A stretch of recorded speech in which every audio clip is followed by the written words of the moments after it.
les histoires d'amour, je pense que c'est aussi... Bah, c'est ce qu'il y a de plus beau, hein. Non, mais je pense que c'est à l'image de... On va éviter les clichés pour cette interview. Hein. Non, pas de cliché, pas de cliché.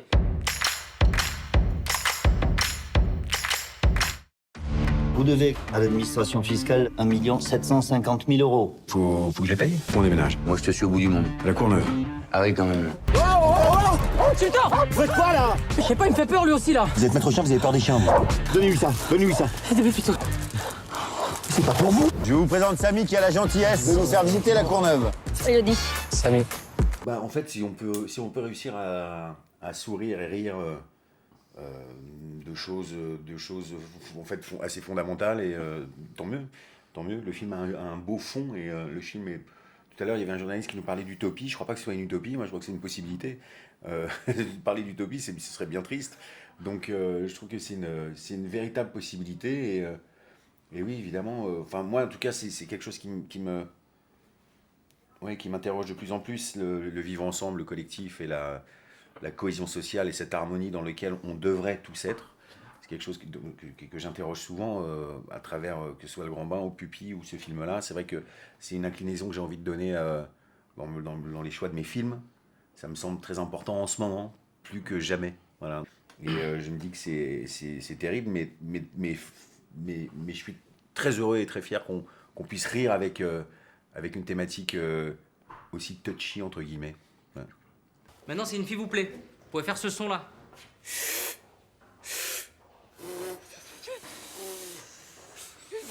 Si elle réagit pas, accompagnez-le d'un geste. Viens voir. Viens. Oui, forcément, on rentre dans les clichés pour mieux les déconstruire. Alors, oui, déconstruire, 3 syllabes. Pour mieux ça, c'est un cliché, par exemple, la vanne que je viens de faire. Mais oui, on rentre dans les clichés pour mieux en rire derrière.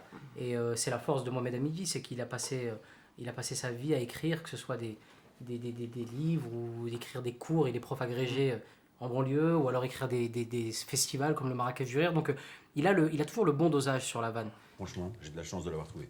Il est formidable. Ah ouais, il m'aide au bureau, c'est incroyable. Ouais, c'est normal, ça. Le travail, c'est sérieux. Et s'il écoute pas, faut le taper. Arrête de vouloir taper tout le monde. Mais pas devant les jeux, putain. C'est ça qui est très jouissif, c'est que tout le monde en prend un peu par la gueule. Oui.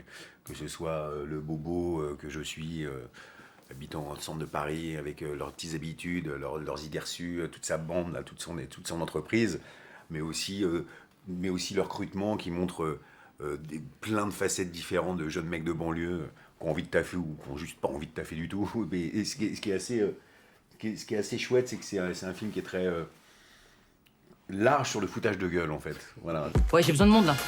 Mais non, pas pour une bagarre, pour du travail.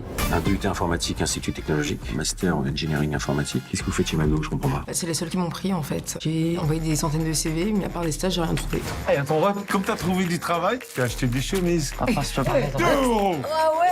2 euros. Voilà. Regarde, rouge, bleu, jaune. Son personnage qui est une espèce de grand gamin, qui est un gosse, en fait. Et moi qui suis devenu un adulte, trop adulte, en fait, il y a une espèce de partage, en fait. Il m'offre un peu de jeunesse, je lui offre un peu de maturité. Il y a quelque chose qui s'opère entre les deux qui est plutôt cool. Ouais. Allez-y, suivez-moi.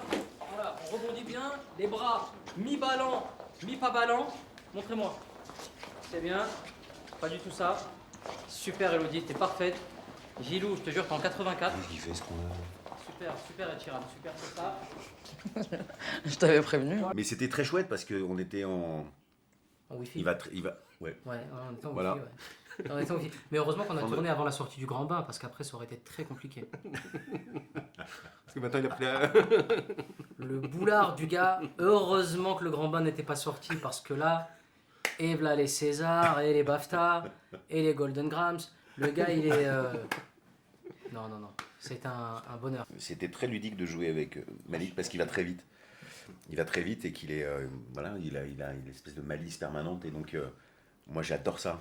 En fait, on s'est beaucoup amusé. Je regrette qu'on n'ait pas plus de scènes, en fait. J'aurais bien aimé qu'on en ait encore plus. Parce que c'était très... C'est marrant, lui. C'est qu'à faire la suite. Je regrette. Mais non, t'inquiète pas, on va vite remédier à ça. Hein. On va vite y remédier, si tu veux qu'on se retrouve. Hein. Moi, je suis libre. Hein. Non, j'ai pas... non. Non, mais Non, moi, non, on j'ai pose les dates, on appelle j'ai un pas dit Natal. que je voulais te retrouver. Non. Hein. J'ai pas dit ça non plus. Hein. Il m'a dit, je regrette qu'on n'ait pas plus de scènes. Bah, Ouais, t'inquiète voilà. pas. T'inquiète pas, on va trouver. On va trouver d'autres. Non, franchement, ça match. Moi, je me suis fait un pote. En plus d'un... Pardon, excuse-moi. J'attendais là. Pardon, désolé. Enlève ta main et t'emballes pas, pardon.